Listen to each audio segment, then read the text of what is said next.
Bienvenidos a todos. Bueno, el objetivo ya lo sabemos, ya se los he repetido, es aprender y poder aplicar todo en los territorios. Continuemos con la siguiente diapositiva. Como ya les hemos contado, estamos en el segundo módulo. Hoy terminamos el segundo módulo, que era cambio climático y gestión del riesgo. Pues ya tuvimos las dos presentaciones de cambio climático por Rodrigo Suárez, después María Eugenia Yers con una espectacular presentación de adaptación al cambio climático, que sin duda alguna nos dejó mucho conocimiento. Y hoy venimos con Freddy Vanegas a instrumentos para la gestión de riesgo de desastres e integración en la planificación territorial. Como les dije también, este es un tema que en la publicación que les pasamos está en dos fichas diferentes, está dividido como instrumentos para la gestión y cómo estos instrumentos se integran en la planificación territorial. Por eso vamos a tener 2 horas. Además, es un tema en el que nos han pedido que por favor les demos mucha información. A veces no hay tanto conocimiento de la importancia de la gestión de riesgo y más en un país como en el nuestro, en el que ya hemos vivido episodios muy tristes y lamentables, y que realmente pues es importante que todos tengamos estos conocimientos que hoy Freddy nos va a regalar. Entonces, continuemos. Para contarles, pues, entonces, Freddy es ingeniero civil con experiencia específica de 9 años en la temática de control, seguimiento, evaluación de proyectos y gestión de riesgo de desastres. Freddy es una persona que ha trabajado desde siempre en estos temas. Estuvo en el Instituto Distrital de Gestión de Riesgo y Cambio Climático aquí en Bogotá. En la unidad, trabajó durante varios años en la unidad de gestión del riesgo, también ha estado en el fondo de adaptación y digamos que es muy importante porque la experiencia de Freddy en su estudio que ha hecho y ha estado, digamos que in situ en las problemáticas, como les dije ahorita, que han sido muy lamentables para el país, como lo que pasó en Mocoa. Y bueno, y lo que queremos evitar que pase a futuro en más territorios. Viene ahorita un fenómeno de la niña fuerte y bueno, digamos que esto es una planificación y algo que tenemos que, todos estos conocimientos, integrar a nuestra gestión del día a día. Creo que ya podemos dar inicio. Hoy se nos van a ir 2 horas. De pronto Freddy ahí hace algún recesito cortico para tomarse un tintico, para estirarse. Disfruten la clase, aprendan qué es lo que realmente queremos todos los socios que estamos aquí. Hemos hecho esto con el corazón y es para que les llegue todo el conocimiento a todos los territorios. Ahora hablábamos antesito fuera de cámaras con Freddy, contándole que tenemos gente y funcionarios muy interesados de muchas partes, de todos los departamentos, podemos decir. Y lo digo con conocimiento porque eso nos refleja la lista de asistencia que ustedes están llenando. Aquí tenemos Nariño, bueno, Freddy, de todo lado de Colombia, de alcaldías, gobernaciones, corporaciones ambientales, institutos de investigación, todo el CIN aquí súper presente, súper interesado en este tema. Y bueno, adelante, Freddy, te dejo ya con todos nuestros estudiantes que están muy juiciosos y bueno, mil gracias por acompañarnos en esta capacitación. Juliana, muy buenos días a todos. Para mí también es un gusto. Como bien lo decías tú, es un gusto para mí compartir con ustedes todo este conocimiento que vivió desde el 2006. Llevo trabajando mucho tiempo en gestión de riesgo de desastres de por sí, porque es una problemática que me encanta en el sentido de que no solamente es la atención de la emergencia como siempre la hemos considerado, sino que va mucho más allá. Va en un trasfondo que es en cómo estamos viviendo respecto también con la naturaleza. Y eso es lo que en otra forma también ha sido como una forma de entender que esto no es solamente algo natural, sino también es una concientización acerca de cómo compartimos con la naturaleza. Desde el 2006, sí, en Bogotá, con el Fondo de Adaptación posteriormente, con la Unidad Nacional de Gestión del Riesgo. A través de todas esas experiencias tuve la oportunidad de estar en Chile también en el terremoto del 2010. y me ha tocado en situ, me ha tocado en emergencias y me ha tocado ver la problemática tanto en el papel como en el terreno. Entonces, pues para mí es un gusto. Vi que hay mucha gente y especialmente de lugares que precisamente han tenido problemática. Por ahí escuché que había una persona de Líbano, Tolima. Será un agrado para mí volver a hacer honor a todas esas personas que fallecieron y que tenemos en la mente pues todavía como colombianos. En Boyacá también, con toda la problemática de deslizamientos que tienen en Paz del Río por la intervención que se hace por minería y por eh, diferentes actividades y en todo el país, porque esto, como bien lo decías tú, es una problemática que pues, nos ha tocado como país como tal. Entonces, para mí será un gusto. La sesión está dividida en tres partes y me voy a permitir compartirla. Entonces, si me permiten ustedes, voy a abrir aquí. No sé si me puedes cotejar, Juliana, si se escucha bien en este momento. Creo que tengo de pronto algún problema con la presentación voy a tener un problema con la presentación, más bien no por la presentación, sino por conexión de red que me la está señalando. Entonces, en el momento que tenga que apagar la cámara, desafortunadamente para mí no será agradable hacerlo, pero pues bueno, les comento. Bueno, la presentación del día de hoy es Instrumentos de la Gestión de Riesgo de Desastres en la Planificación Territorial, como ya Juliana bien me presentó. Mi nombre es Freddy Vanegas, soy ingeniero civil de la Universidad Nacional de Colombia, una especialización en proyectos de infraestructura de la Universidad del Rosario, aquí en Bogotá. Y en el momento me encuentro haciendo un máster con la Universidad de Heidelberg, la Universidad Católica de Chile, en gestión de riesgos precisamente y gestión de recursos naturales, el cual se encuentra en curso, pero pues vamos ahí en eso dentro de lo que se puede.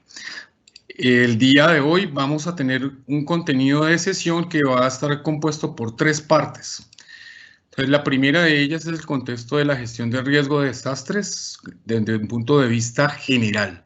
Aquí no vamos a entrar en irnos, para poder comprender la planificación, tenemos que primero entender qué es la gestión de riesgo de desastres y de qué estamos hablando, porque si no, de lo contrario, no vamos a entender nada. Tenemos que quitarnos, lo primero que quiero que quiten hoy de la cabeza es que la gestión del riesgo de desastres es netamente atender una emergencia.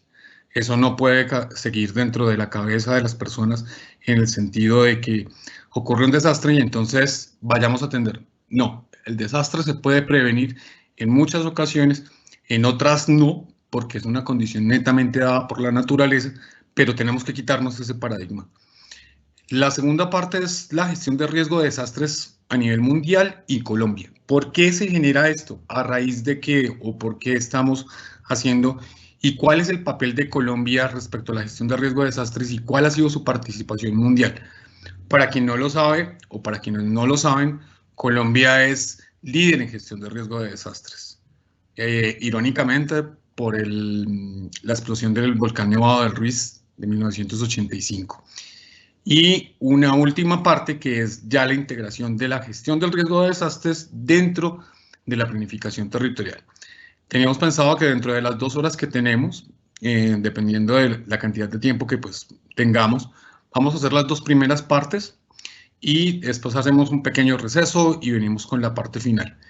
Cada una de estas 3 partes tiene unos videos, los cuales les pido que por favor también estén muy pendientes porque hacen énfasis en palabras, en frases, en sentidos que uno tiene que tener en cuenta dentro de la gestión de riesgo de desastres. Si no tienen el volumen al 100, por favor colóquenlo al 100%. Y pues nada, empecemos con lo que nos compete.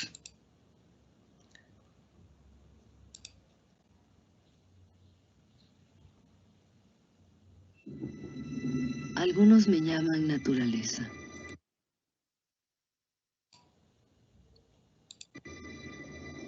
Otros, madre naturaleza. He estado aquí por más de 4.500 millones de años. 22.500 veces más que tú. En realidad no necesito a las personas, pero las personas sí me necesitan. He alimentado especies más grandes que la tuya. He dejado morir especies más grandes que la tuya. Como elijas vivir cada día, realmente no me importa. Soy la naturaleza. Yo seguiré adelante. Estoy preparada para evolucionar. ¿Y tú?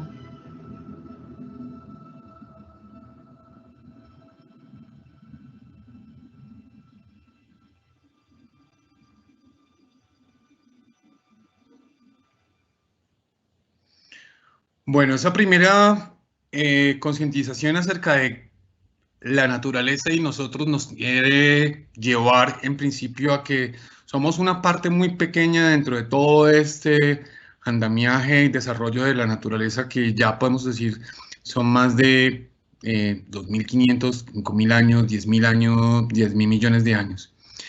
Somos de por sí una partecita muy pequeña de todo lo que se nos ha dado y siempre hemos tenido que interactuar obviamente con el mundo.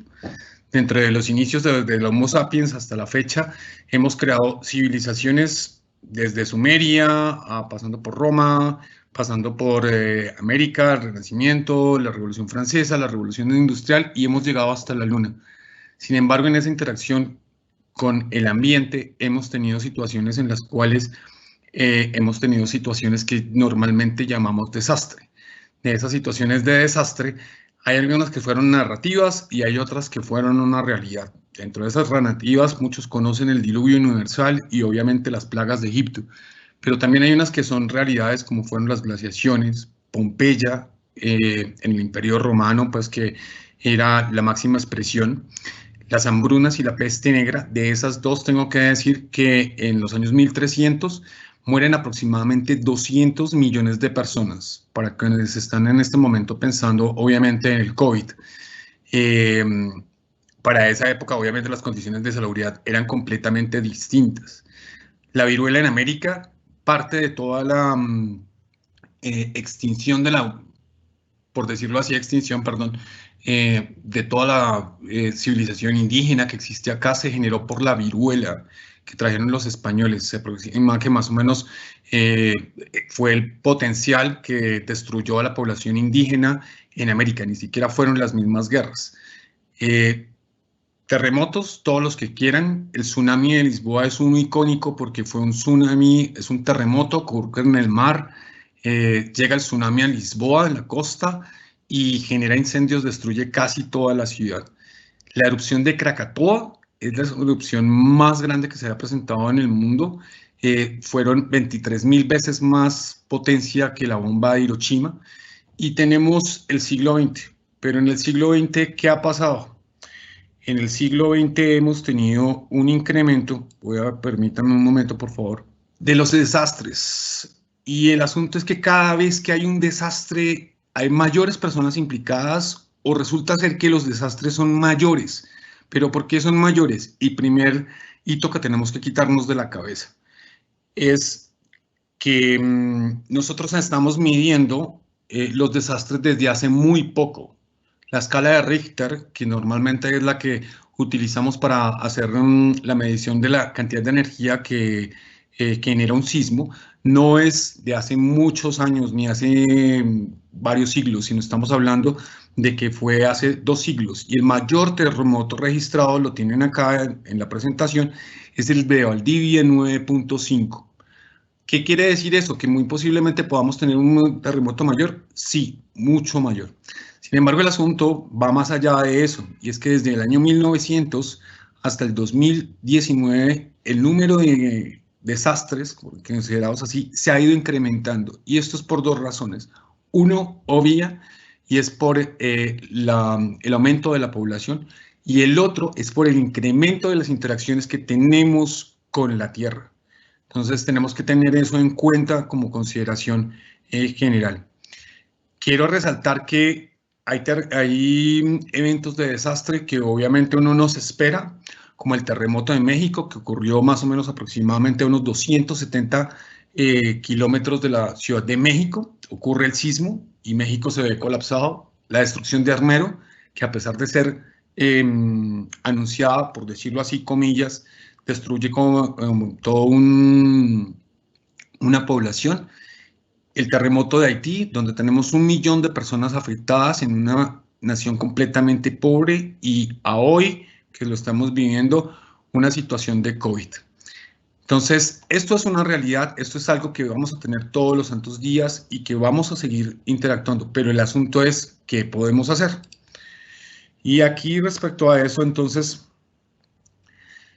lo primero que tenemos que hacer conciencia es que tenemos una situación donde el hombre tiene una necesidad de poder suplir sus condiciones y poder suplir sus requerimientos.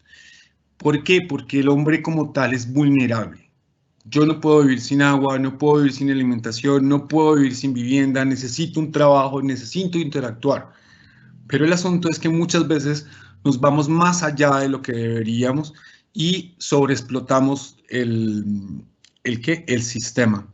Pero por su parte, la Tierra, como lo veíamos en la parte del video, la Tierra es un ente o es un sistema, un ecosistema como tal, que si bien contiene al hombre, no es consciente de que el hombre esté.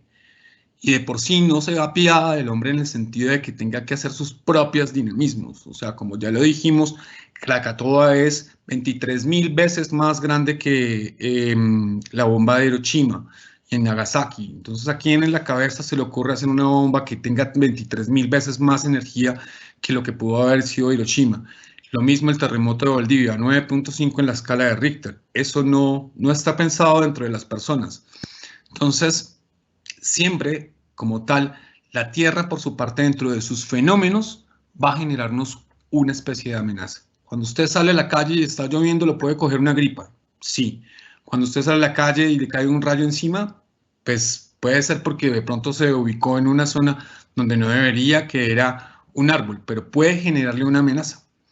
Y por último, entonces el asunto es que la combinación de esta vulnerabilidad con esa amenaza produce una condición de riesgo. No es lo mismo una persona vieja o adulta que sale a la calle y que está en una lluvia, a una persona joven que hace deporte, que se cuida, que está haciendo todo lo posible para tener un mejor fitness y tiene menos condiciones de riesgo.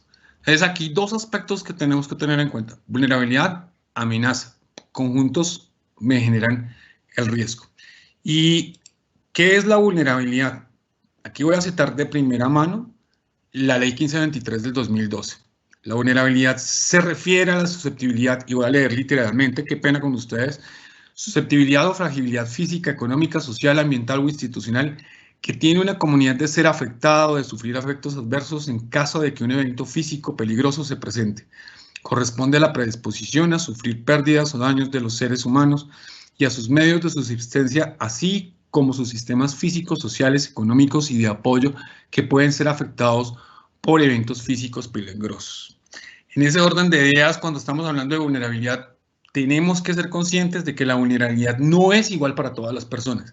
Y aquí voy a traer un cuento que nos contaron cuando estábamos pequeños, y es el cuento de los 3 cerditos y el lobo. Esos 3 cerditos, si ustedes se acuerdan, esto es algo como para hacerlo lúdico dentro de toda la presentación, tenían 3 casas y el lobo venía y soplaba entre ellas. La primera casa es una casa de paja, la segunda casa es una casa de madera y la tercera casa es una casa de ladrillo. De esas 3 casas, las 3 casas tienen diferentes condiciones de vulnerabilidad.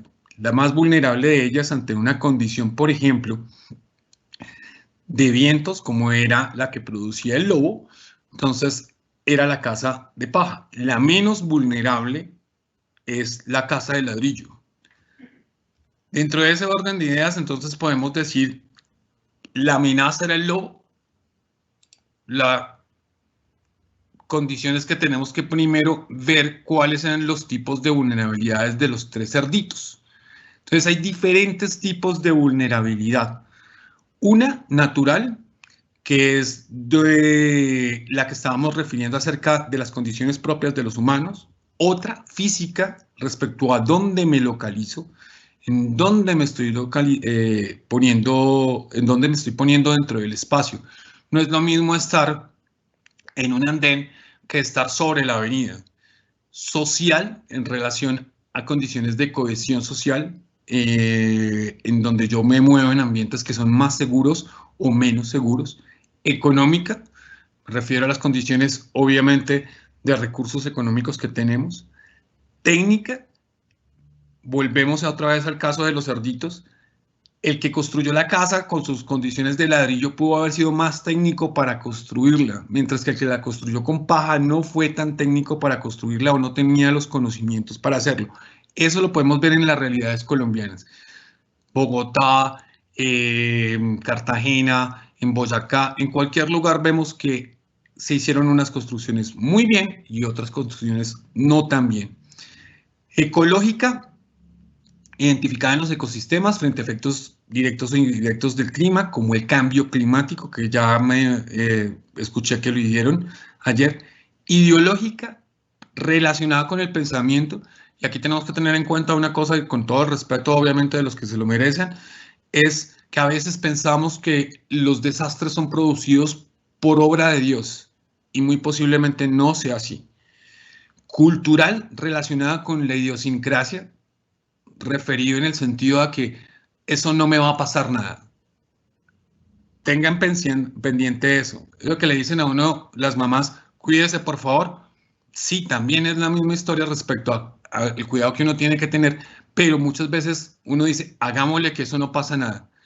La educativa respecto al grado de educación que yo tengo frente a mis conocimientos, a qué es la vulnerabilidad. No es lo mismo una persona que no tiene una primaria, lo mismo que va a tener una secundaria o un tipo universitario, institucional, y aquí nos estamos hablando obviamente del Estado dentro de la capacidad de poder responder a cierto tipo de instituciones o donde es vulnerable. Una de esas condiciones de vulnerabilidad dentro de las instituciones es la corrupción, y política es la capacidad de toma de decisiones por parte de los ciudadanos. Entonces aquí tenemos diferentes tipos de vulnerabilidades. Y por otro lado teníamos la amenaza. Nuevamente voy a leer literal. Peligro latente de que un evento físico de origen natural o causado o inducido por la acción humana de manera accidental se presente con una severidad suficiente para causar pérdida de vidas, lesiones u otros impactos en la salud, así como también daños y pérdidas en los bienes, la infraestructura, los medios de sustento, la prestación de servicios y los recursos ambientales. La amenaza es el fenómeno que me puede generar a mí pérdidas. Entonces la pregunta normalmente es, ¿era solamente el lobo o el lobo termina siendo la única amenaza para los tres cerditos?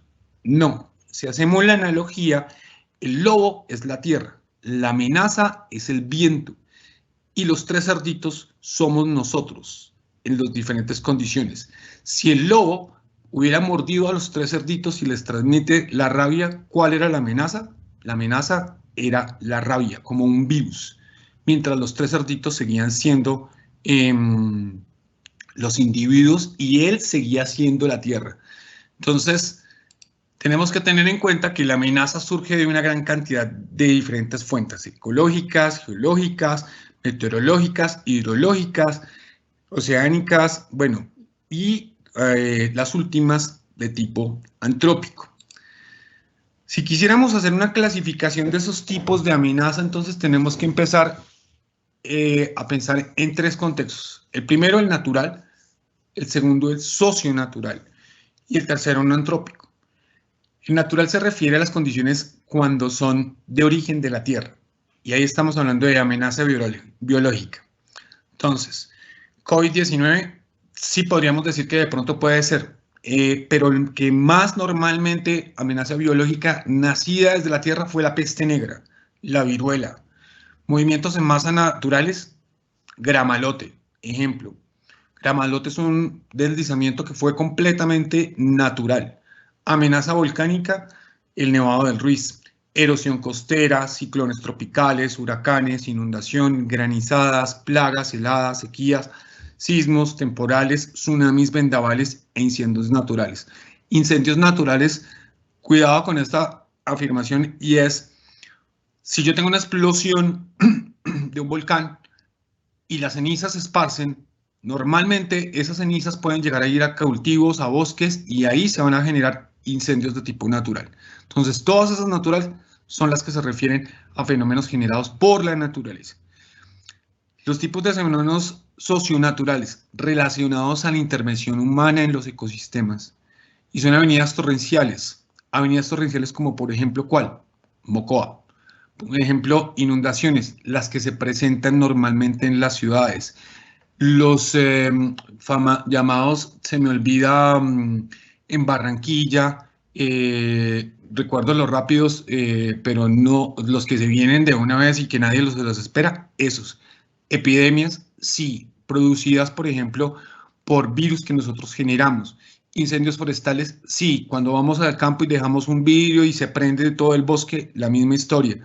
Movimientos en masa, sí, cuando intervenimos el campo, cuando terminemos la montaña y generamos deslizamientos. Y cambio climático, también, porque el asunto es que nosotros estamos en este momento generando una cantidad de dióxido de carbono que está interactuando con la estratosfera y la parte de la naturaleza está generando unos procesos químicos que están estableciendo un sistema o un ambiente dentro de todo lo que es la biosfera para que se produzcan condiciones que generen ese cambio climático. Y antrópicos tenemos amenazas tecnológicas, aglomeraciones de público, explosiones, fugas químicas, incendios estructurales, amenazas complejas, quemas intencionales, accidentes de tránsito y atentados terroristas, obviamente. Entonces, aquí tengan en cuenta ustedes que hay diferentes tipos de amenaza. Y del riesgo de desastres, la ley 1523 lo define como que corresponde a los daños o pérdidas potenciales que pueden presentarse debido a los eventos físicos peligrosos de origen natural, socionatural y tecnológico, biosanitario, humano no intencional, en un periodo de tiempo específico y que son determinantes por la vulnerabilidad de los elementos expuestos. Por consiguiente, el riesgo de desastres se deriva de la combinación de la amenaza y la vulnerabilidad. Cuando estamos hablando de riesgo de desastres, estamos hablando de que existe la posibilidad de que tengamos un riesgo, ya sea por la amenaza o por las condiciones de vulnerabilidad. Esto es una combinación, aquí las dos se unen. Entre más amenaza tenga yo y más vulnerable sea yo, más riesgo. Entre menos amenaza, mayor vulnerabilidad, tengo que revisar y tengo que hacer un cálculo. Lo mismo, entre menos vulnerabilidad, mayor amenaza, tengo que hacer un cálculo. Entre mayor vulnerabilidad, mayor amenaza, mayor cantidad de riesgo. Una forma sencilla para hacer un cálculo de la amenaza, o que normalmente es la clásica que se puede hacer, es la amenaza está asociada a una frecuencia y a una intensidad. Llueve más, llueve menos, la frecuencia puede ser la explosión de un volcán y la intensidad puede ser la cantidad o la forma en que explota. Krakatoa respecto, por ejemplo, al volcán Nevado del Ruiz, obviamente son diferentes condiciones de intensidad. Cuando estamos hablando del terremoto de Valdivia 9.5 con el terremoto del eje cafetero, terremotos del eje cafetero que no pasan de 7, estamos hablando de intensidad. Cuando hablamos de un volumen de tierra movilizado, estamos hablando de intensidad. Y por el otro lado tenemos la vulnerabilidad. La vulnerabilidad se refiere a la exposición, a la fragilidad y a la resiliencia. Exposición respecto a cómo yo estoy expuesto frente a cierta amenaza. La fragilidad, qué tan vulnerable y qué tan frágil soy en ciertas condiciones como puede ser economía, miedos, hasta la parte física o social, y la resiliencia es la capacidad que tengo para recuperarme después de la amenaza o después del evento de que la amenaza me ataca, por decirlo así, después de que se ocurre la emergencia.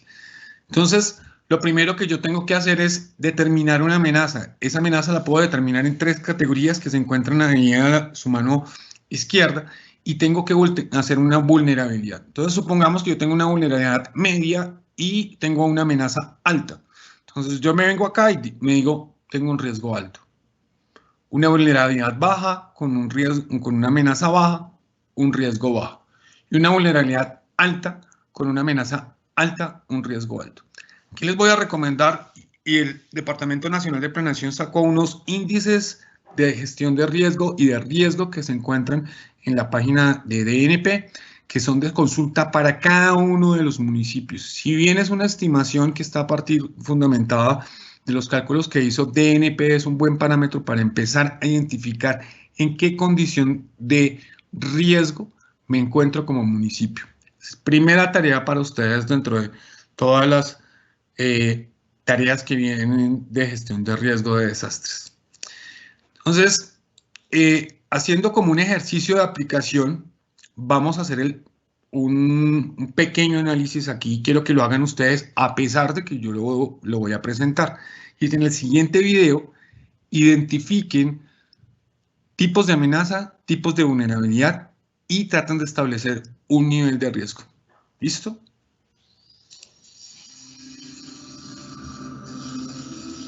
Armero no está cerca del volcán. Su conexión es el río Lagunilla, que nace a 5.400 metros de altura en el cráter Arenas del Nevado del Ruiz y desemboca en el río Magdalena. Existen ciudades y poblaciones más cercanas al volcán como Manizales, Pereira, Chinchiná, Líbano o Fresno.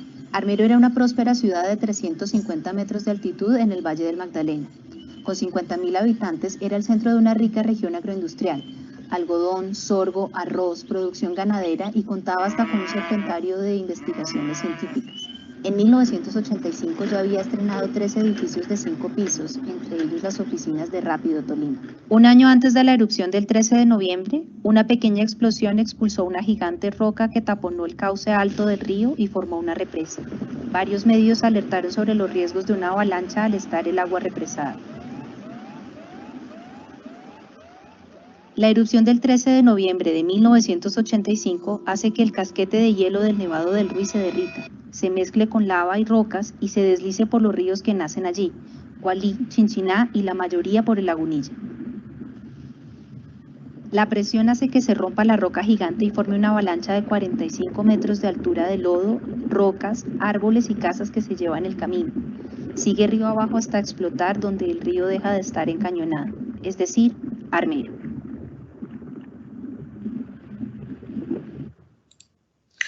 Yo creo que ese es el ejemplo más diciente de la situación que pueda presentarse en Colombia y es el que mejor explica cualquier situación para hacer una evaluación de riesgo muy sencilla. Entonces empecemos y evaluemos ese día, qué fue lo que pasó y tratemos de identificar cuál fue el riesgo que se dio. Primero, evaluemos amenazas. La amenaza volcánica y movimientos de masa naturales.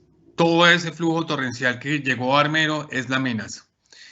Y la avenida torrencial es el flujo que se presentó sobre el río Lagunilla. Y el movimiento en masa, acuérdense que hay una roca que tapona cuando ustedes van a Armero, cuando ustedes están allá, es una granodiorita gigantesca que es la que taponó, obviamente, e hizo un represamiento. Frecuencia del evento muy baja, porque obviamente no todos los santos días está explotando el volcán Nevado del Ruiz, pero puede hacerlo, sí, puede pasar. La intensidad del evento muy alta porque obviamente si para quien viva y pues para quien tenga los años solamente hemos visto una condición de explosión del volcán Nevado del Ruiz dentro de los últimos 50 años, por decirlo así. Entonces estamos hablando de que tenemos una amenaza muy alta. Hablemos de la vulnerabilidad. ¿Vulnerabilidad física? Sí. Teníamos Armero localizado en una zona donde precisamente el río Lagunilla bajaba y cuando abría el delta estaba Armero al frente. ¿Económica? Sí. ¿Por qué? Porque todas las personas que estuvieron allí perdieron negocios. Armero era la ciudad próspera del Tolima, por encima de cualquier otra. Estaba Mariquita y estaba Ibagué, pero Armero era el flujo de dineros entre Ibagué y Mariquita. Institucional, sí, porque de igual manera las entidades como tal no identificaron qué fue lo que pasó, por qué se podía presentar. A pesar de que se alertó, no había ninguna condición de verificación. Cultural, sí, porque mucha gente de igual manera dice, no, eso no iba a pasar nada, quedémonos aquí tranquilos, eso simplemente es como un rugido, siempre pasa. Y política porque la gente no tuvo la capacidad para poder decidir. Entonces, finalmente, dentro de ese matriz nuevamente, volvemos a decir, amenaza alta, vulnerabilidad alta, el asunto y el producto es riesgo alto. Pasemos a la segunda parte de la presentación, es la gestión de riesgo de desastres en el mundo y en Colombia, respecto a la normatividad que existe.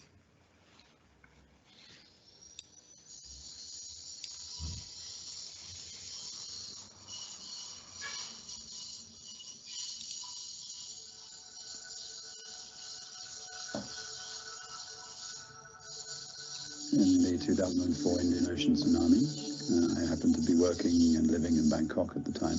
It had very short lead times to provide warnings to populations that might be able to avoid the consequences of that tsunami. There were many, many more activities that could have been undertaken that would have meant that so many people need not have died. The UNISDR was created by countries to try and assist principally governments initially, but increasingly, as we've observed over the last 20 years or so, the main actors that fundamentally decide how risk is created, reduced, or even prevented. For decades, the prevailing view has been that disasters are essentially acts of God about which we can do very little. What the data and the models and analysis that underpinned this tried to show was that this was false, that disasters were a function of human activity. We move conceptually from managing disasters, which traditionally is done in a reactive manner, emergency services, etc., to managing risk, which is done in a proactive manner. Understanding how we behave affects the creation of risk. Bueno, volviendo nuevamente a nuestra imagen acerca del número de eventos de desastres y teniendo en cuenta el video anterior, yo quiero hacer como varias acotaciones. La primera de las que ella nos habla ahí es cómo ha cambiado la forma de concebir el manejo de los desastres. No como antes, que era una condición de fuerza mayor o de deidades, manejada a partir netamente de una situación de respuesta a la emergencia, a una concepción que es más integral, más holística y más de revisar qué es lo que nos está pasando. Entonces, perdón, es el verificar cómo estamos haciendo esta gestión del riesgo de desastres. Y ya más o menos estamos dando cuenta de que detrás de toda la ocurrencia de un desastre siempre hay una situación que va respecto a la interacción del hombre con la sociedad. Entonces, a raíz de toda la generación de desastres entre 1900 y los 2000, toda la comunidad internacional se pregunta y empieza a indagarse qué es lo que está pasando con los desastres, por qué tenemos mayor cantidad de desastres, por qué cada vez son mayores las personas que se ven afectadas. Ojo, los desastres siempre tienen algo y que son pérdidas económicas y pérdidas de vidas humanas. Pero como lo vamos a ver más adelante, las pérdidas económicas traen pobreza y otros efectos adicionales. Entonces, para los 80 se origina en Latinoamérica y especialmente con varias personas de aquí de Colombia, entre ellas el profesor Gustavo Wilches y el profesor Omar Darío Cardona de la Universidad Nacional de Colombia, un interés por la temática, y hay un primer modelo que es el llamado modelo de Blakey, que más o menos nos deja entrever qué era lo que estaba pasando con los desastres. Entonces, ese modelo dice que hay unas causas de fondo que son netamente de la sociedad, aunadas a unas presiones dinámicas y a unas condiciones inseguras que aumentan la vulnerabilidad. Dentro de esas causas de fondo está un sistema económico basado en la extracción de recursos naturales. Ejemplo, esto es una modificación de ese modelo para Colombia. Un gobierno centralista, estamos hablando de los 80, recuerden por favor, y una falta de política de gestión de riesgo de los desastres. Esto es antes de la erupción del volcán Nevado del Ruiz y estamos hablando mucho tiempo atrás. Adicionalmente existen unas presiones dinámicas y esas presiones dinámicas son cómo interactuamos nosotros con el ambiente. Entonces teníamos una falta de educación ambiental, una educación sobre riesgo mínima, una conciencia social territorial pues casi nula o en algunos lugares, macrofuerzas como son el rápido crecimiento poblacional, la presión por la urbanización. Recuerden, en Colombia ha sido una tendencia el migrar hacia las ciudades por condiciones de violencia o por búsqueda de mejores oportunidades. Deterioros de obras de mitigación que podían haberse construido, procesos de degradación ambiental, pobreza y conflicto armado. Y a eso también igualmente tenemos que aunarle condiciones inseguras que muchas veces nosotros mismos construimos. Y es como construcciones en terrenos inseguros, construcciones sin estándares adecuados, Volvamos a recordar aquí los 3 cerditos y sus 3 casitas, la bien construida, la otra no tan bien construida. No quiere decir que la casa de paja está mal construida, sino que a veces nos damos cuenta que esas personas que estamos allá afuera no construimos como deberíamos hacerlo. No porque no queramos, sino porque a veces no lo sabemos, o porque a veces también nos quitamos de encima, como ocurrió en Medellín, la obligación de que tenemos que dar seguridad en las construcciones que generemos a la comunidad. Acciones públicas como falta de monitoreo de sistemas de alerta temprana, información sistematizada de riesgo, eso poco y nada existía antes en Colombia y en Latinoamérica. Y eso aunado a amenazas de todo tipo, pues que nos originaba pérdidas en vidas y pérdidas económicas.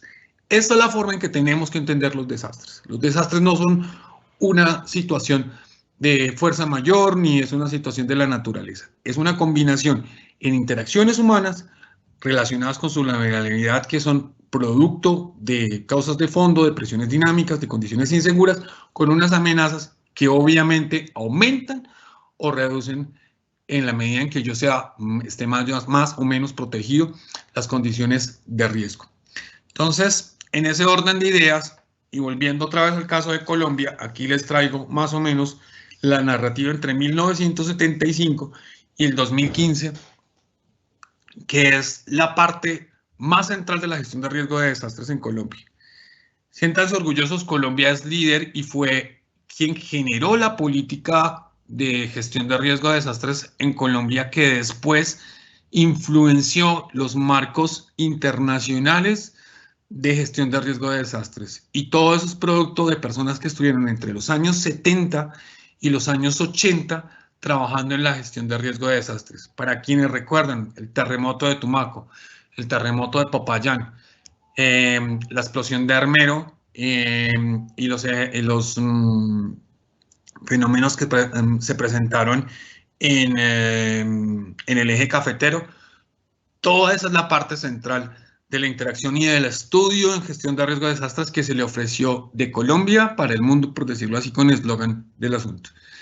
Aquí tenemos en esta gráfica la cantidad de muertos que se han presentado entre las personas, de personas que se han presentado entre estos años y las pérdidas en millones de dólares americanos. Si ustedes ven la tendencia, cada vez de estas barritas son mayores y mayores y mayores y mayores y mayores. Ten en cuenta que el fenómeno de la niña en el 2012 es casi que similar a las pérdidas que se presentaron en el terremoto de Armenia. Y obviamente a partir de eso y esa problemática identificada, pues la gente aquí en Colombia empezó a decirse, bueno, ¿y qué vamos a hacer? Y surge, como ya lo había dicho, varios expertos que dan al gobierno nacional y a partir de también intenciones del gobierno nacional de cada una de esas épocas, la creación de entidades y la creación de regulaciones para la gestión del riesgo de desastres en Colombia. Entonces, lo primero que tenemos que ir es esa creación del Fondo de Calamidades en el año 1964, con el decreto 1547, y aquí se funda el primer Código Colombiano de Construcción Sismo Resistente. Era único en Latinoamérica. Para 1989, la creación del Sistema Nacional para la Prevención y Detención de Desastres, la Ley 1998, que fue después modificado por la Ley 1523. En 1998 aparece el Plan Nacional de Prevención y Detención de Desastres. En 2005, a partir de todo esto, en la interacción y de los productos que generó Colombia con la interacción con otros lugares de investigación a nivel mundial, empieza a darse aportes al marco de GIOGO internacional, el primer marco internacional que se creó para la gestión de riesgo de desastres. En Colombia, en el 2010, empezó la creación del Fondo de Adaptación, que era una entidad visualizada para hacer contingencia a todas aquellas emergencias que se podían presentar, y ocurre claramente dentro del concepto del espacio de tiempo del fenómeno de la niña. Y en el 2012 ya Colombia tiene su ley de gestión de riesgo de desastres. A nivel Latinoamérica y a nivel de muchos países, Colombia es casi que se puede decir uno de los primeros en tener una política nacional de gestión de riesgo de desastres. Para el año 2015, y tenemos que tenerlo esto en cuenta, tenemos dos condiciones que se nos presentan. Una es el marco de Sendai, que es la nueva reformulación de todo el contexto internacional de gestión de riesgo de desastres a nivel mundial, y el otro es la generación de los Objetivos de Desarrollo Sostenible de las Naciones Unidas. La Ley 1523 del 2012 tiene en su artículo 1, para mi forma de ver, todo el lleno a partir de la gestión de riesgo de desastres que se debe tener en Colombia. Dice, nuevamente, perdón con ustedes, pero pues la ley es ley y pues hay que casi que leerla literal. La gestión del riesgo de desastres en adelante, la gestión del riesgo es un proceso social orientado a la formulación, ejecución, seguimiento y evaluación de políticas, estrategias, planes, programas, regulaciones, instrumentos, medidas y acciones permanentes para el conocimiento y la reducción y el manejo de desastres. Ojo con esas tres, con el propósito explícito de contribuir a la seguridad, el bienestar, la calidad de vida de las personas y al desarrollo sostenible. Es decir, la gestión de riesgo de desastres no es solamente para atender desastres. La gestión del riesgo de desastres es una forma de enfocar el desarrollo de una comunidad, de visualizar hacia dónde quiero ir con un país, con una nación, con una sociedad. Y es un proceso social, es una forma de construcción entre varios actores que se encuentran dentro de un territorio. Y el parágrafo 1 de ese artículo dice: la gestión del riesgo de desastres se constituye en una política de desarrollo indispensable para asegurar la sostenibilidad, la seguridad territorial, los derechos e intereses colectivos, mejorar la calidad de vida de las poblaciones y las comunidades de riesgo, y por lo tanto está intrínsecamente asociada en la planificación del desarrollo seguro con la gestión ambiental territorial sostenible en todos los niveles de gobierno y la efectiva participación de la población. Ojo ahí en esa última parte, planificación del desarrollo seguro y todos los niveles de gobierno y la efectiva participación de la población. La Ley 1523 tiene dos aspectos relevantes o dos finalidades, por decirlo así. La primera es la creación del Sistema Nacional de Gestión de Riesgo de Desastres, que muchos deben conocer, pero pues para quienes no lo conocen, es una estructura generada desde la concepción de que debe propenderse por la gestión de desastres de manera integral en una sociedad. Y eso empieza desde la Presidencia de la República hasta las comunidades. O sea, las comunidades deben verse involucradas, las entidades públicas, las entidades privadas. Y a nivel general, la Presidencia de la República es la que tiene el Consejo Nacional para la Gestión de Riesgo de Desastres, que es protocolizado, por la Unidad Nacional de Gestión del Riesgo, el cual tiene 3 comités que ven ahí ustedes, que están referenciados a los 3 enfoques del riesgo de desastres que fueron ya referenciados, y que a nivel de gobernaciones y alcaldes tiene consejos departamentales para la gestión del riesgo de desastres con sus propios comités o consejos municipales para la gestión de riesgo de desastres. Esta es la estructura principal de la Ley 1523 como primera finalidad de esa ley. Y la segunda finalidad es el marco para la gestión integral del riesgo de desastres en Colombia. Si bien,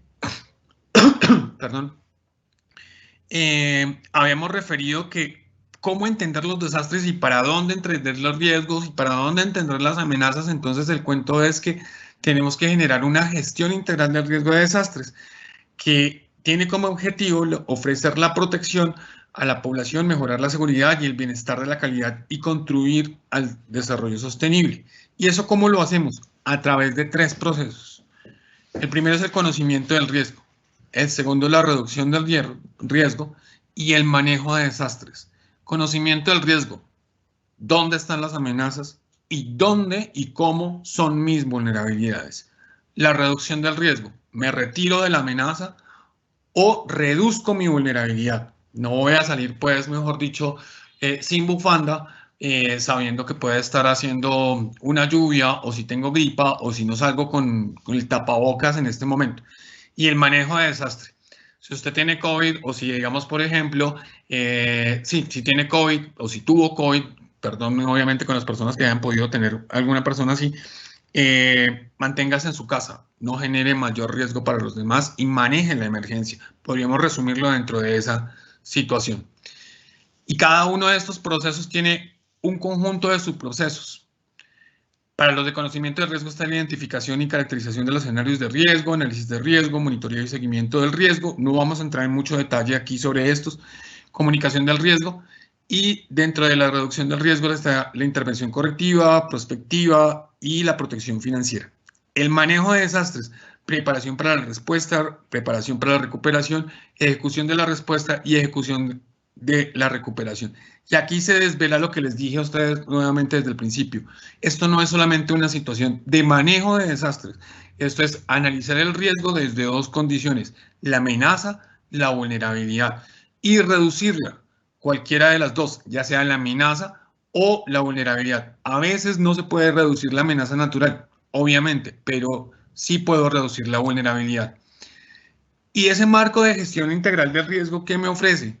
Me ofrece poder generar toda una política a partir de la interacción de varios actores que van a dar como producto final una estructura organizacional, unos sistemas de información, unos mecanismos de financiación y unos instrumentos de planificación. Esos instrumentos de planificación dentro de la gestión del riesgo de desastres en la Ley 1523, ¿cuáles son? El Plan Departamental o Municipal de Gestión del Riesgo, la Estrategia Departamental o Municipal de Respuesta a Emergencias, y aquí ya empezamos a meternos en el detalle que nos interesa. El Plan de Ordenamiento Territorial Departamental Municipal, y no estoy diciendo que la Ley 1523, o sea, tenga como producto el Plan de Ordenamiento Territorial, o lo que yo voy a hacer aquí. No, sino que a partir de todo lo que yo genere en gestión de riesgo de desastres, voy a alimentar el plan de ordenamiento territorial. De igual manera, voy a alimentar los PONCAS y voy de igual manera alimentar el plan de desarrollo territorial de cada una de mis regiones. Dentro de esos casos que hay que tener en cuenta, en Colombia, como exitosos, es el caso de Manizales.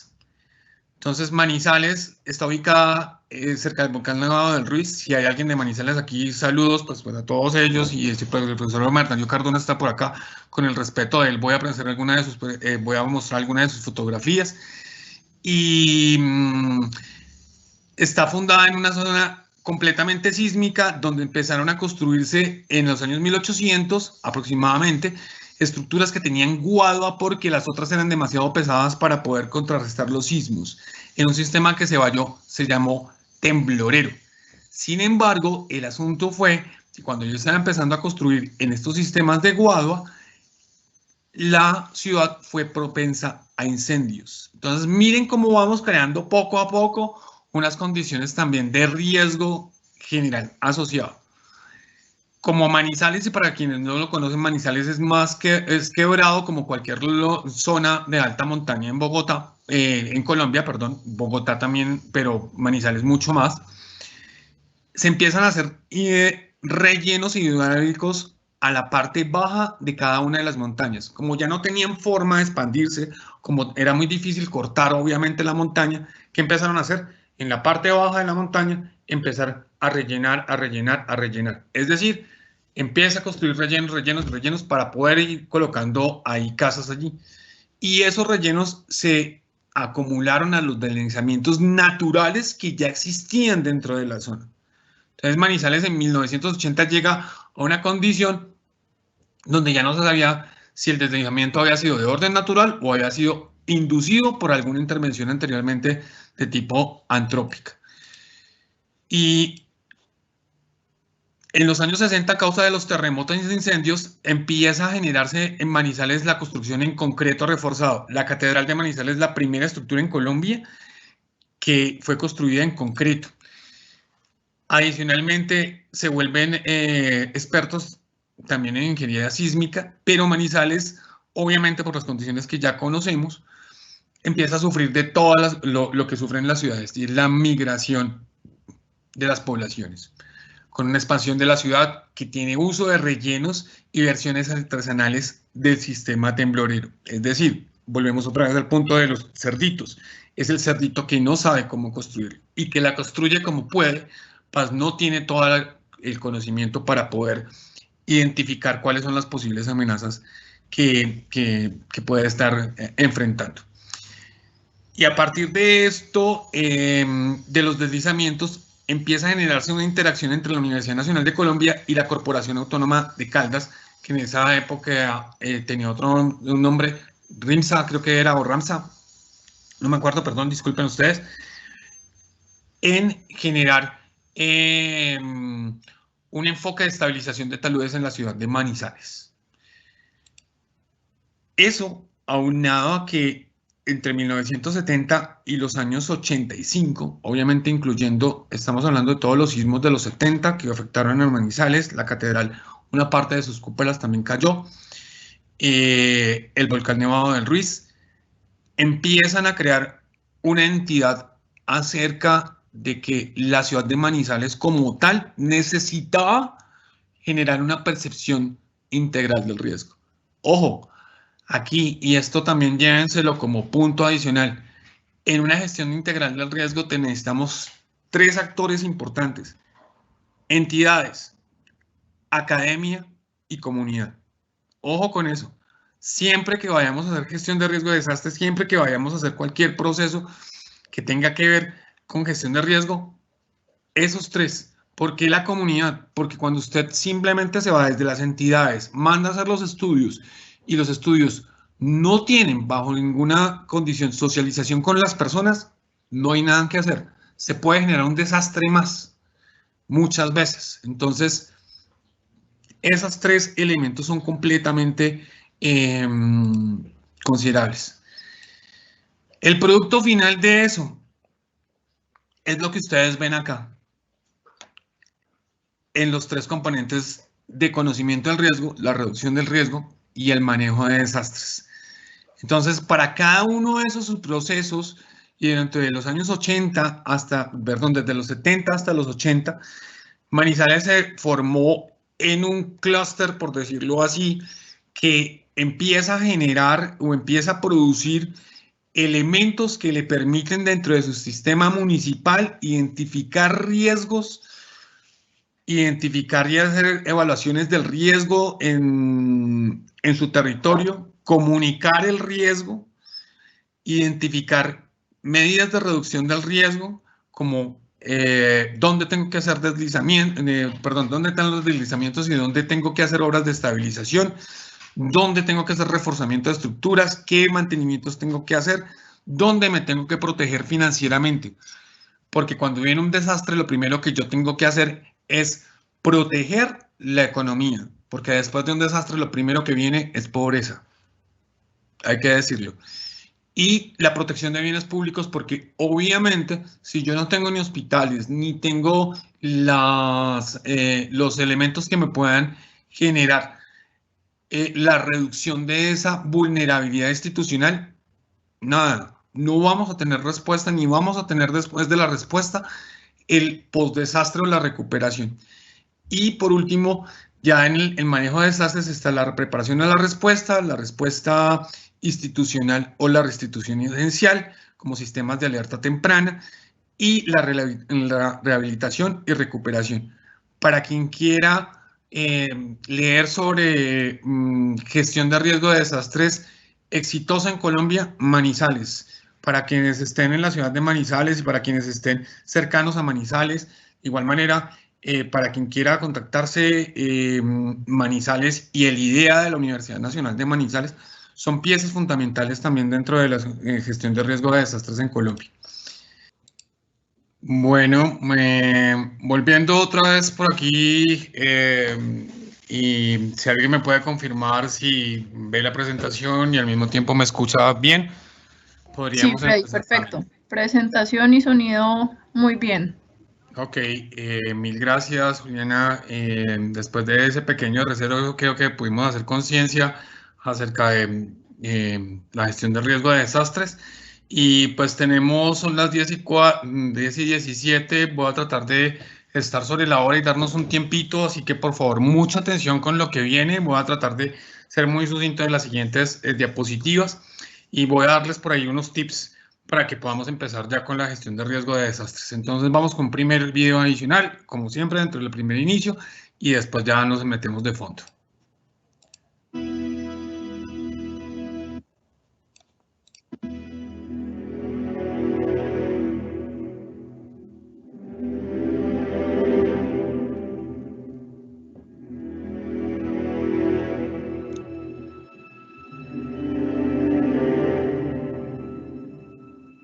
¿Cómo se pone precio a un desastre?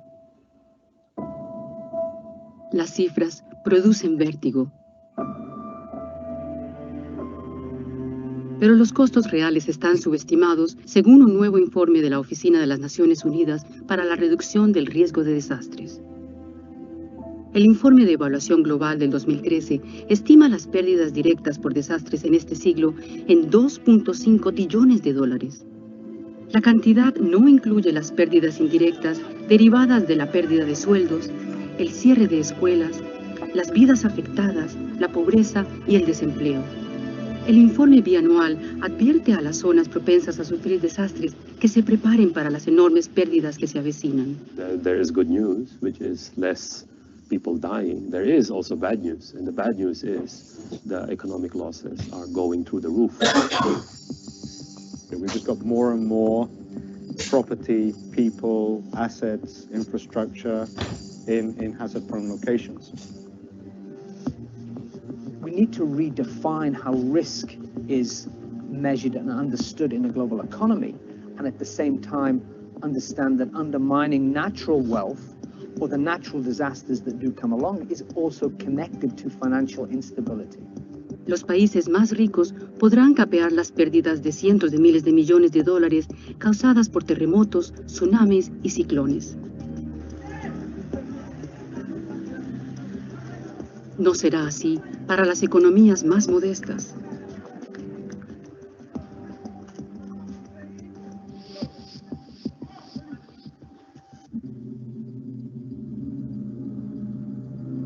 For example, the increase in urban flooding has a lot to do precisely with how we plan cities, not with nature, but against nature. Every time something very dramatic happens, you hear people say, oh, we could not have imagined that this would happen. So I would say, really the first thing we have to do is to start imagining what can happen, to actually acknowledge that this may happen to me as well.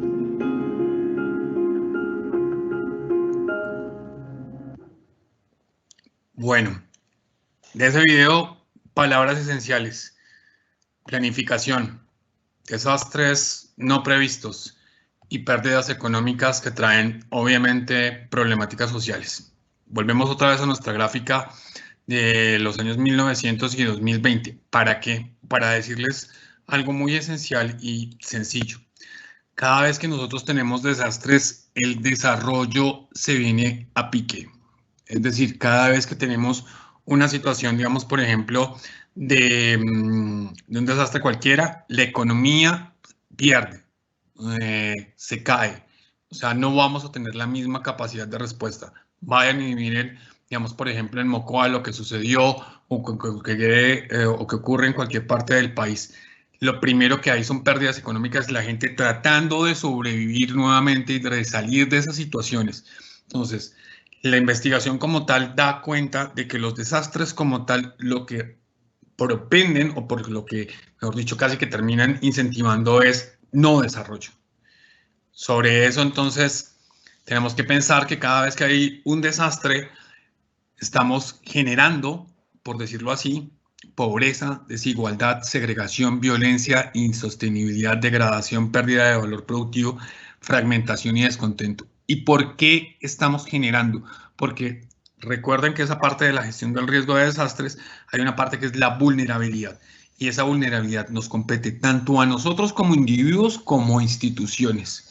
Entonces, el asunto es que dentro de todo este andamiaje, la comunidad internacional se reunió y creó dos elementos que ya hemos mencionado, que uno es el marco de Sendai, generado en el 2015, y de igual manera los Objetivos de Desarrollo Sostenible, creados también en el 2015. El primero está enfocado a la gestión de riesgo de desastres y cómo reducirla.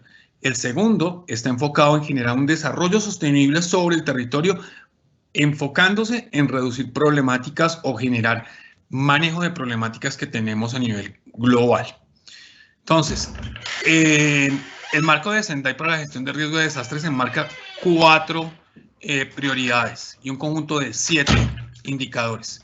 El primero es comprender el riesgo de desastres, fortalecer la gobernanza del riesgo, intervenir en reducción del riesgo para la resiliencia y aumentar la preparación de casos de desastre a fin de dar una respuesta y reconstruir mejor. Y tiene 7 metas globales, las cuales están enfocadas netamente a reducir el número de personas muertas, el número de personas afectadas, las pérdidas económicas, los daños causados por desastres en la infraestructura vital, incrementar considerablemente el número de países que cuenten con estrategias de reducción de riesgo, mejorar considerablemente la cooperación internacional e incrementar la disponibilidad de sistemas de alerta. Ahora, ¿eso cómo se conjuga con los objetivos del desarrollo sostenible?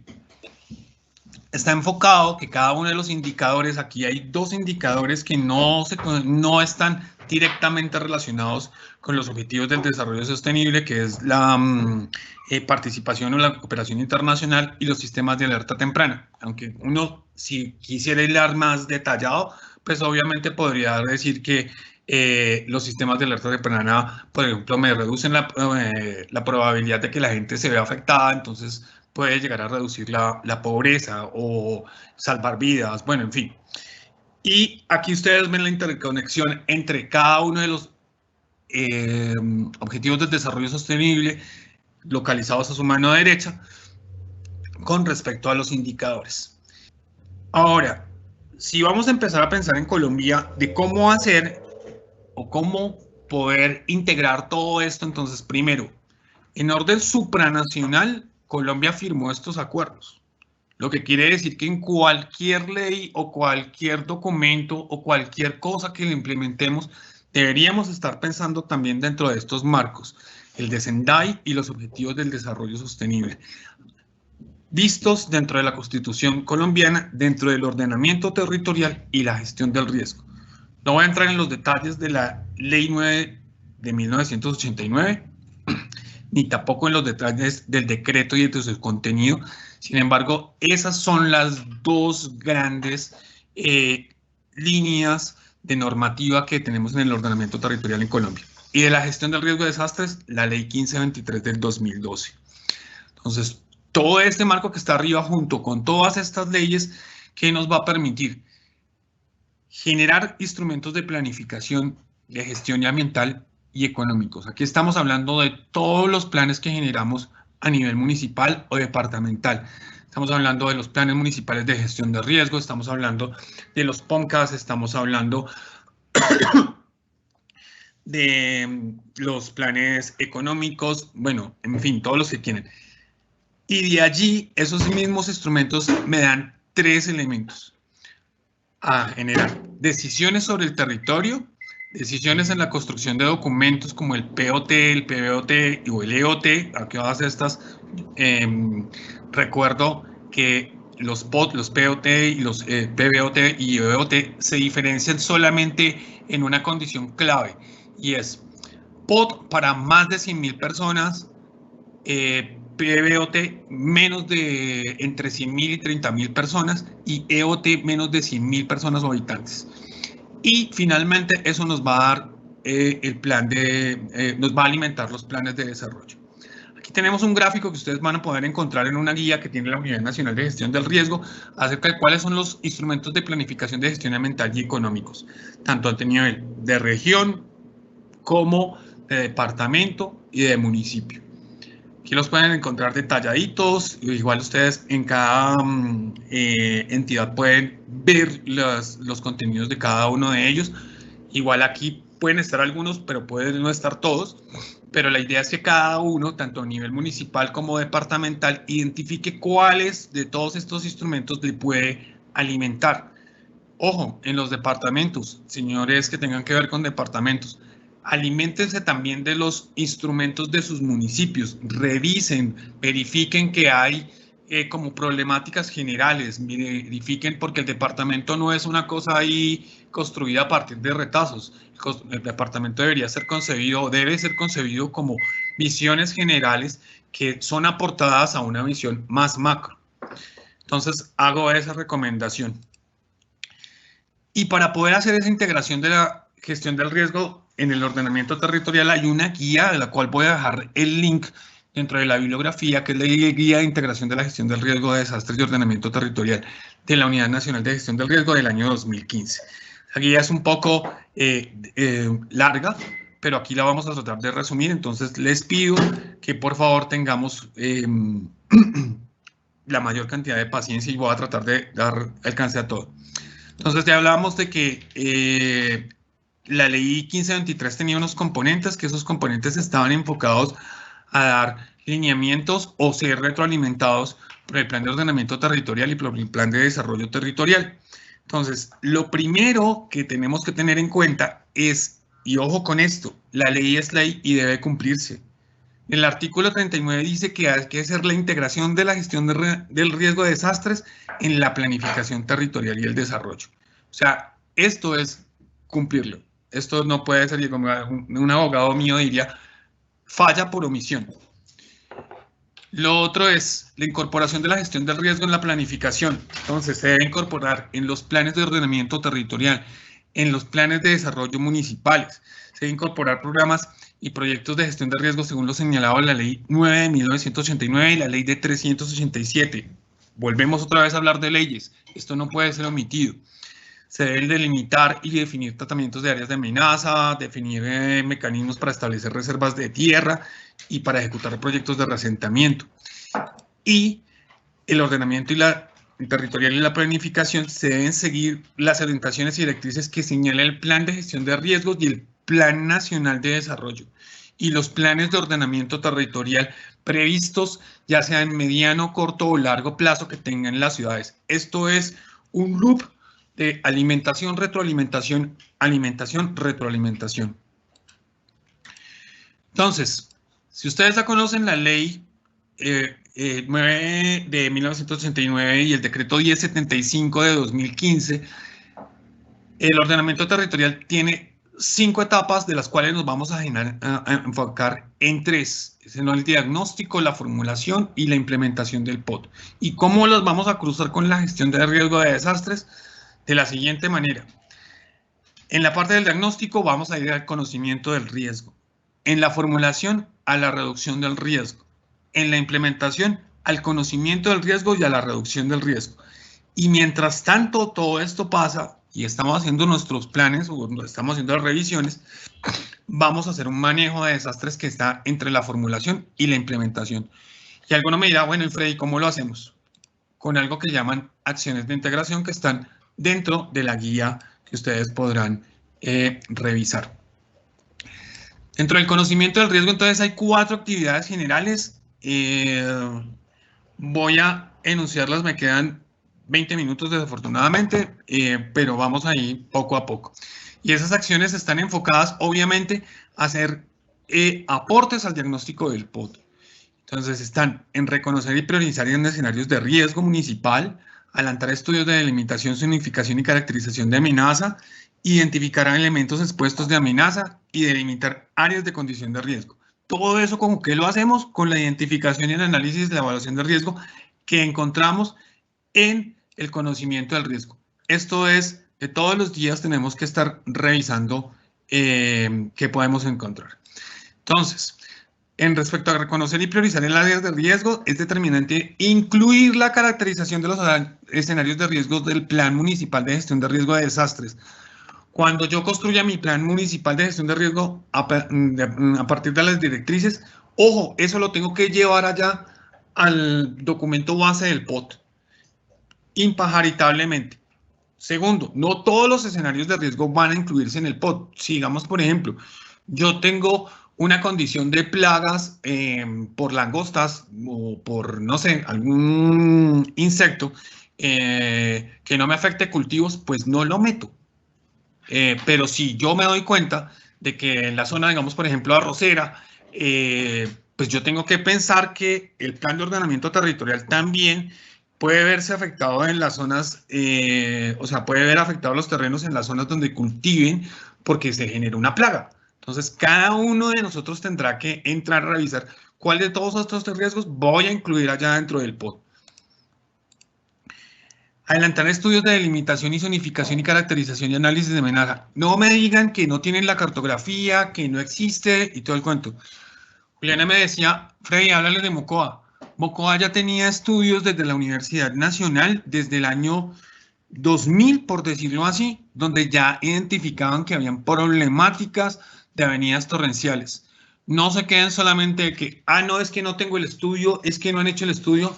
En Google hay cuanta información ustedes puedan revisar.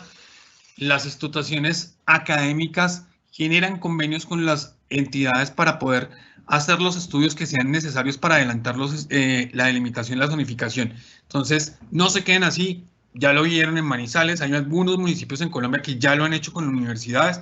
Entonces, no hay justificación para no adelantar los estudios de delimitación, zonificación, a menos que sean pequeñitos. Pero decir, yo tengo una amenaza y tengo que hacer algo con esa amenaza. Es lo mínimo que uno tiene que hacer.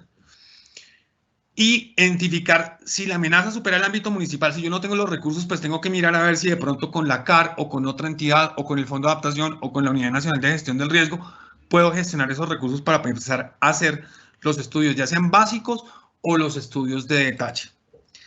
Aquí están los tipos de estudio que yo tengo que hacer por cada una de las clases de suelo que tengo en los municipios. Recuerden que las escalas y las zonas son las que me van a dar el tipo primero de análisis y segundo, la escala a la cual le tengo que desarrollar. Siempre estudios básicos en zonas urbanas, 1.500. Si no hay 5.000, si no hay ninguna regulación adicional de entidades como el IDIGER que le pide uno a uno mayor cantidad de detalle, o estudios detallados, 2.000. Y los típicos van desde el heurístico hasta el probabilístico. Heurístico es simplemente yo voy de ahí como una condición, una apreciación, hasta probabilístico, donde tomo todos los datos que puedo llegar a encontrar y genero un modelo de estudio. La normatividad me lo dice y esto es lo que yo tengo que hacer como mínimo.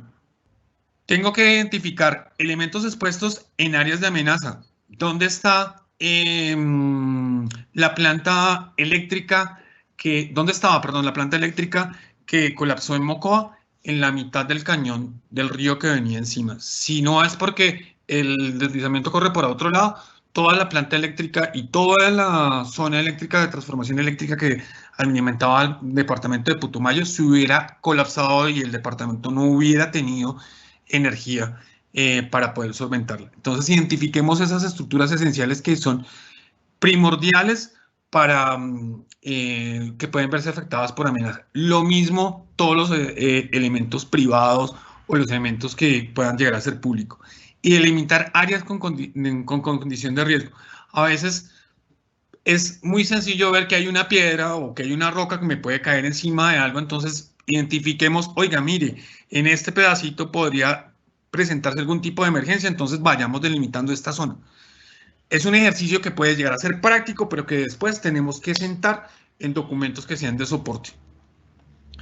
En la reducción del riesgo, entonces, tenemos un conjunto de 6 acciones, que son definir áreas de objeto de estudio de detalle. Bueno, voy a entrar más adelante por condiciones de tiempo, qué pena con ustedes, pero voy a adelantarlas dentro de la presentación para tomarlas una a una.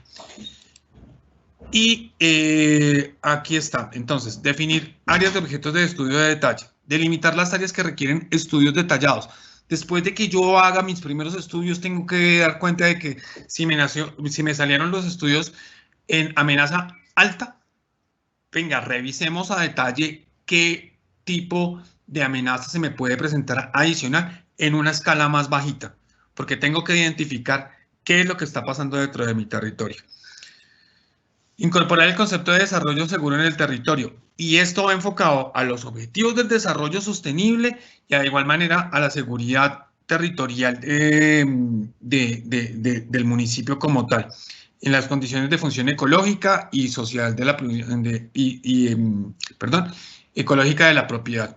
Entonces, aquí es donde tenemos que enfocar, y aquí es el amarre, por decirlo así, con el marco de Sendai y con los objetivos del desarrollo sostenible.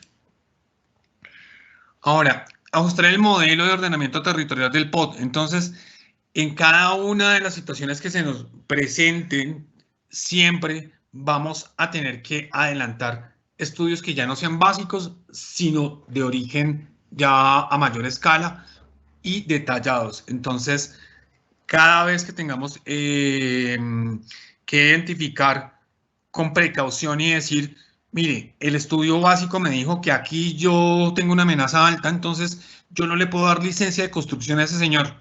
Esperemos a que salgan los estudios detallados que me identifiquen cuál es el nivel de amenaza que se puede estar presentando en ese lugar. Clasificar el tipo del suelo.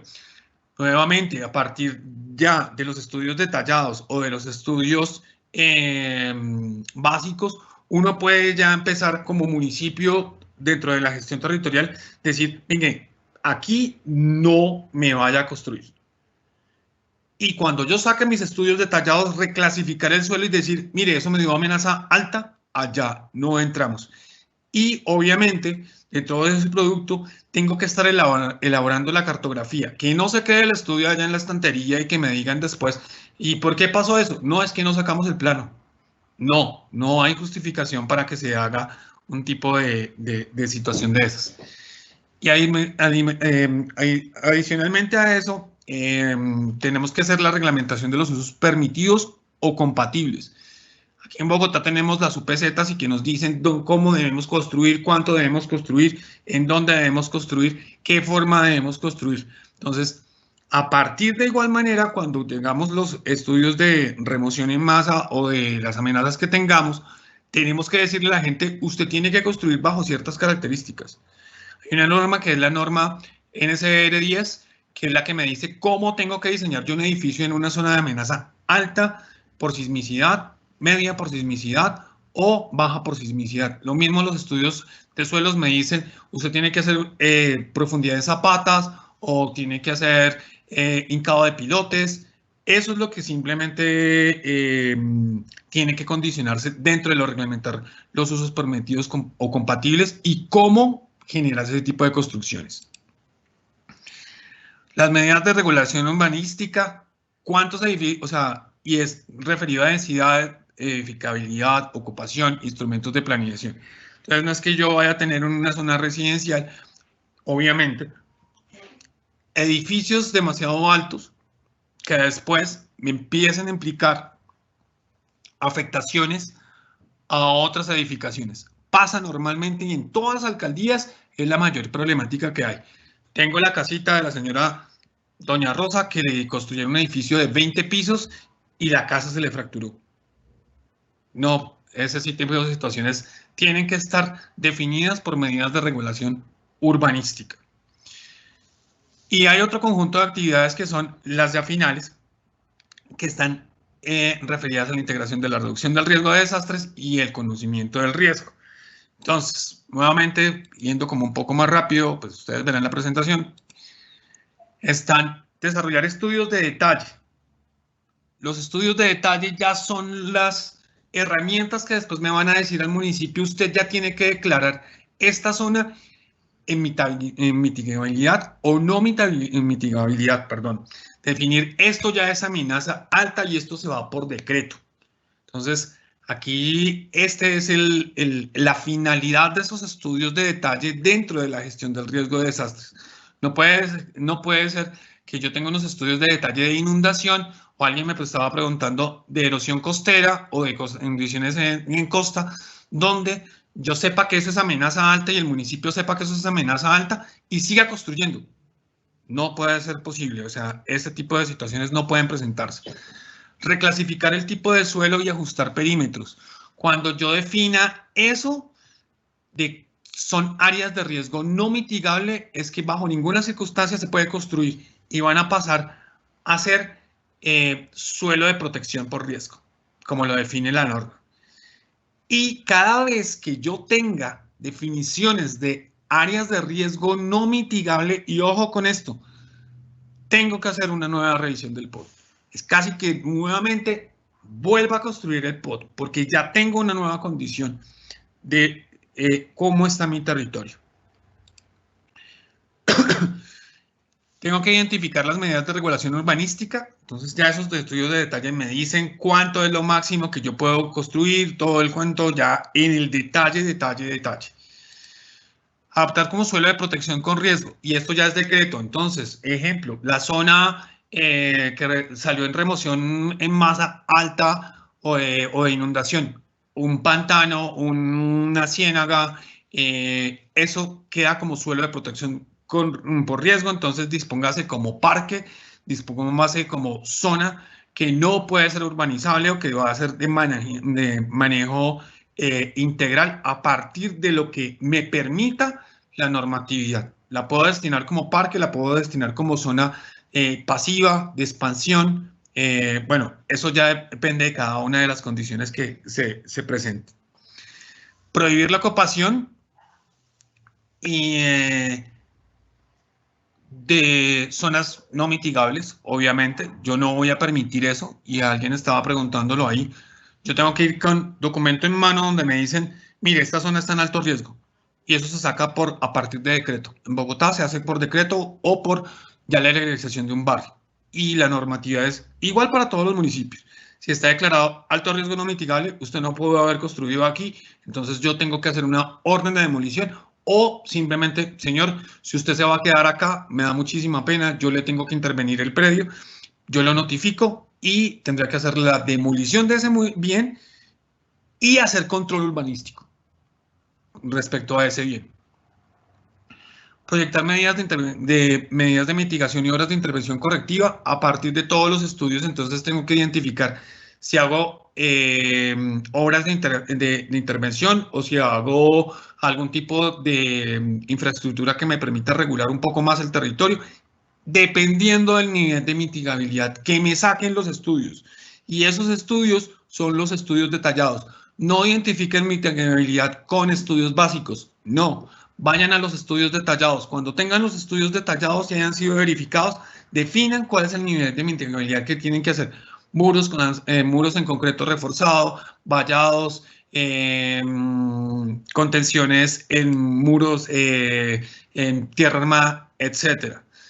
Determinar instrumentos de gestión del riesgo. Entonces, volvemos otra vez a decir lo que estábamos hablando ahorita. Cuando yo ya tenga identificado cuáles son esas áreas de riesgo no mitigable o mitigable, tengo que identificar después cómo voy a hacer para la gestión de esos terrenos. Y podemos decir que podríamos implementar planes parciales, podríamos implementar zonas de recreación, parques o zonas de cesión, pero al mobiliario urbano que quede a cargo del municipio, jamás, nunca a cargo de un privado. Articular los proyectos del POT. Nuevamente, entonces, ya que tenemos la gestión de riesgo de desastres, tenemos el ordenamiento territorial, tenemos todos los planes deben confluir y deben, cada vez que yo haga una mejora en el POT o en el plan municipal, tengo que retroalimentar ese POT, y ese POT tiene que reflejar esta intención del plan municipal de gestión de riesgo dentro del plan de desarrollo.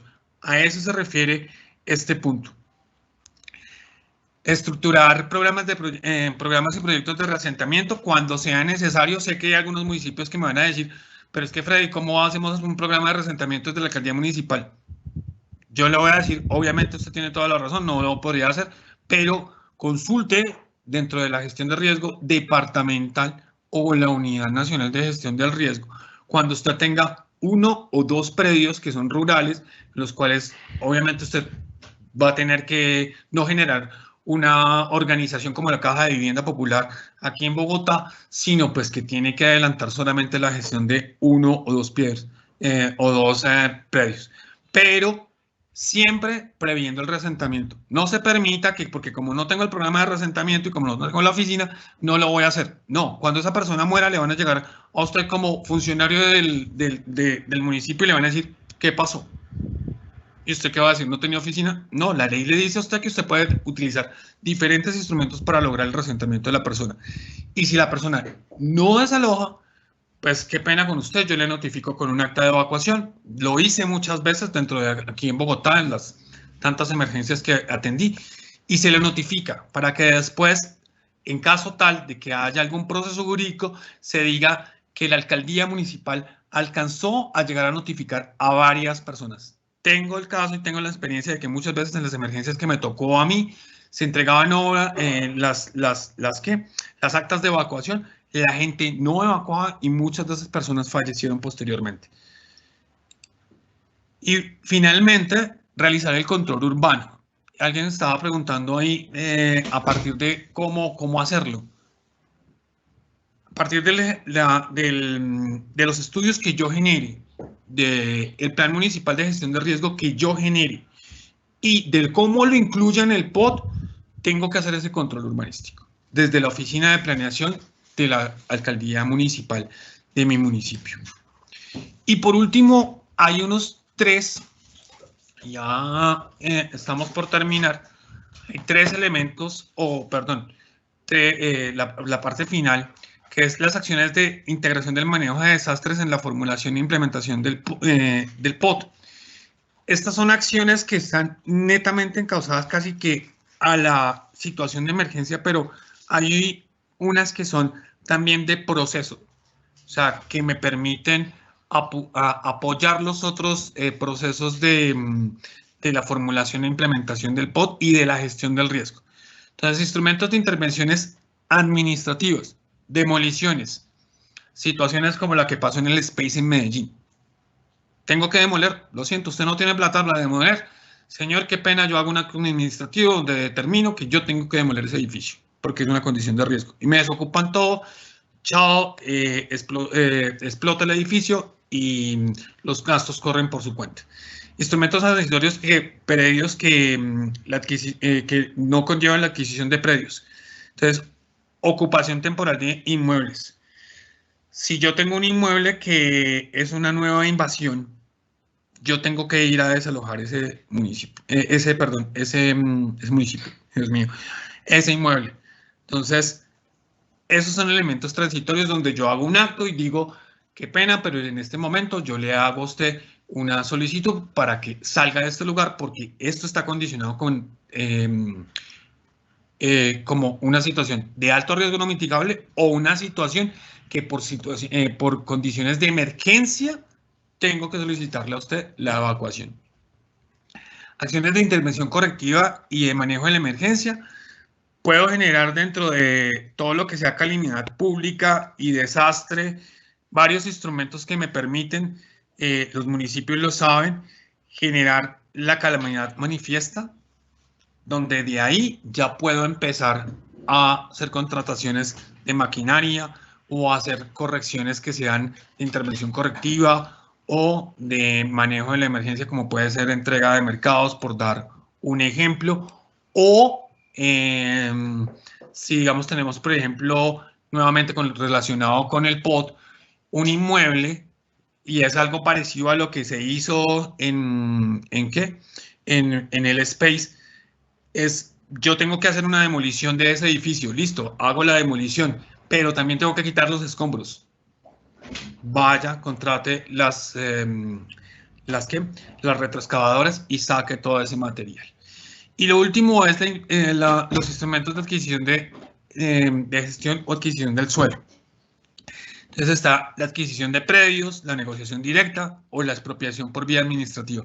Y muchas veces esto sucede dentro de las emergencias o puede llegar a suceder dentro de la formulación del POT o la implementación del POT. Finalmente, les quiero dejar este video. Don Miguel y doña Marta tienen una casa chiquitica donde el agua llega fácil. 3 vacas de ordeño, 2 cultivos de plátano y una tienda. Son la base familiar. Un día llovió y llovió y el río se creció. Y esa noche nuestra historia en 2 partes se partió. Ni casa, ni cultivo, ni tienda, ni vacas. Y en fin, también el agua escaseó. Y ni la vía se salvó. ¿Qué pasó?, dijo don Miguel. ¿Por qué nuestro desarrollo falló? Mirando atrás, faltó el señor de planeación para decir dónde sí y dónde no. Viviendas nunca en la zona inundable, viviendas siempre en la zona segura. Faltó Pepe Agua director para llevar las redes por los sitios sin temor. Más faltó la orientación del técnico asesor para cada productor, para educar y fomentar dónde cultivar y qué estrategias adoptar. Y para vía, hospital y escuela, pues, ¿cómo hizo de falta el líder del sector, que conociendo la amenaza hubiera asegurado la mejor ubicación y su mejor construcción? Es decir, hubo desarrollo, pero fue insostenible. Por eso los programas de gobierno, que son la base de los planes de desarrollo, deben incorporar la gestión del riesgo de desastres como esencia del desarrollo sostenible. Los programas de gobierno deben reflejar el compromiso de la administración municipal o departamental con los hogares vulnerables y expuestos con frecuencia a fenómenos como inundaciones, deslizamientos, sequías, incendios, sismos y todos los eventos que pueden ocurrir en el territorio. La gestión del riesgo debe ser un compromiso transversal a los sectores y estrategias del desarrollo, como también deben ocupar una sección específica en el programa de gobierno, que incluya el fortalecimiento de los consejos territoriales de gestión del riesgo, de las entidades de conocimiento del territorio y de las entidades a cargo de la respuesta y recuperación de desastres.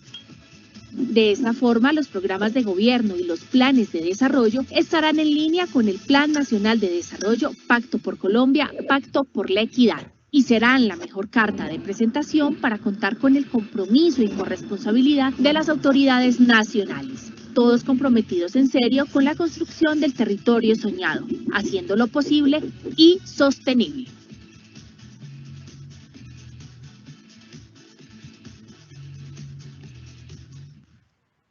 Bueno, dentro de toda la documentación encontraron ustedes aquí toda la bibliografía que fue referenciada. Para mí será un gusto posteriormente, en el caso de que sea necesario interactuar con ustedes desde cualquier lugar de Colombia. Y era todo lo que tenía por presentarles. No sé las preguntas que salgan, Juliana, y las apreciaciones que se tengan. Freddy, no, pues agradecerte ante todo por el tiempo y por esta magnífica presentación que nos has dado y la socialización de los instrumentos de la gestión del riesgo de desastres en la planificación territorial. Realmente ha sido una exposición demasiado completa y estamos completamente seguros que con todo lo que nos has expuesto hemos ampliado muchos conocimientos en relación al contexto, la normativa y cómo se puede poner en marcha todos estos instrumentos en la planificación territorial para la gestión del riesgo. Sí tenemos muchísimas preguntas, hemos recopilado bastantes y pues nada, vamos a hacer unas 3, 4 por mucho por un tema de tiempo para respetar el tiempo de todos los que estamos acá. Entonces, tenemos la siguiente.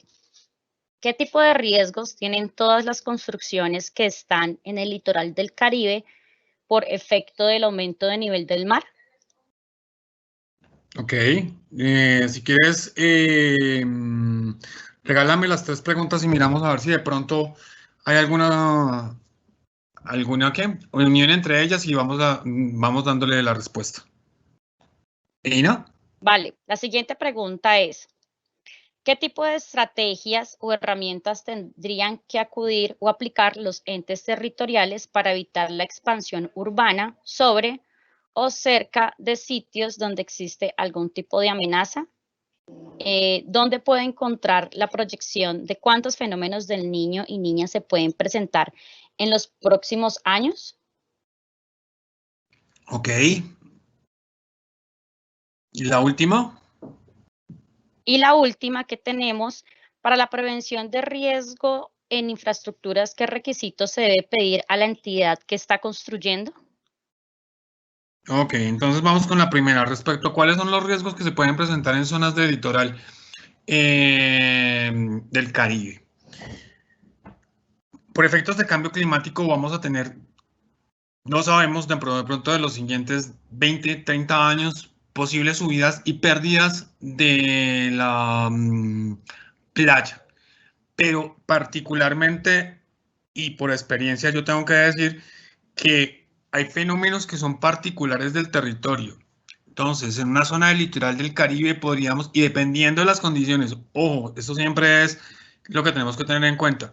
No es lo mismo tener, qué sé yo, la playa de Cartagena con la playa de La Guajira. Entonces, erosión costera, problemas de corrientes marinas, de intervención por antrópica, en la cual yo he generado barreras para reducir la sedimentación, como pasa, por ejemplo, en Barranquilla o pasa en Santa Marta, y que me están generando otro tipo de corrientes que están degradando la playa. Ese tipo de construcciones que se encuentren cerca, obviamente van a tener una posible situación de afectación. Ahora, las condiciones son muy particulares y esos son los riesgos que se pueden dar, obviamente, ¿por qué? Por cercanía al mar.